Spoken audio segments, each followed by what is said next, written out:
സാംസ്കാരികമായി അധപ്പതിച്ച ഒരു സമൂഹത്തെ സമൂലമായി സമുദ്ധരിച്ച ലോകത്തിന്റെ നെറുകയിലേക്ക് കൈപിടിച്ചുയർത്തിയ ഹബീബായ റസൂലുള്ളാഹി സ്വല്ലല്ലാഹു അലൈഹി വസല്ലം തങ്ങളുടെ 1500-ാം ജന്മദിനാഘോഷങ്ങളുടെ ഭാഗമായി സംഘടിപ്പിക്കപ്പെട്ട പ്രവാചക അനുരാഗികളുടെ നബിസ്നേഹ റാലിയാണ് ദാറുൽ അമാൻ സ്ഥാപനങ്ങളുടെ നേതൃത്വത്തിൽ നമ്മുടെ നിറത്തങ്ങാടിയിൽ എത്തിച്ചേർന്നിട്ടുള്ളത്.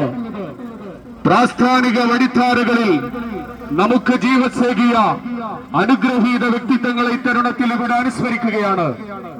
നമുക്ക് വേണ്ടി ദീർഘകാലം സ്ഥാപനത്തിന് നേതൃത്വം നൽകിയ വന്യരായ TP മൊയ്തീൻ ഹാജിയും EK ബീരാൻകുട്ടി ഹാജിയും അതുപോലെ തന്നെ മറ്റനവധി മഹത്തുക്കൾ അവരെല്ലാവരും ഇന്ന് നമ്മുടെ പള്ളിക്കാട്ടിൽ അന്ത്യവിശ്രമം കൊള്ളുകയാണ്. അർഹമുറാഹിമായ റബ്ബ് അവരുടെയൊക്കെ ബർസഖിയായ ജീവിതം റാഹത്തിലും സന്തോഷത്തിലുമാക്കി കൊടുക്കട്ടെ എന്ന്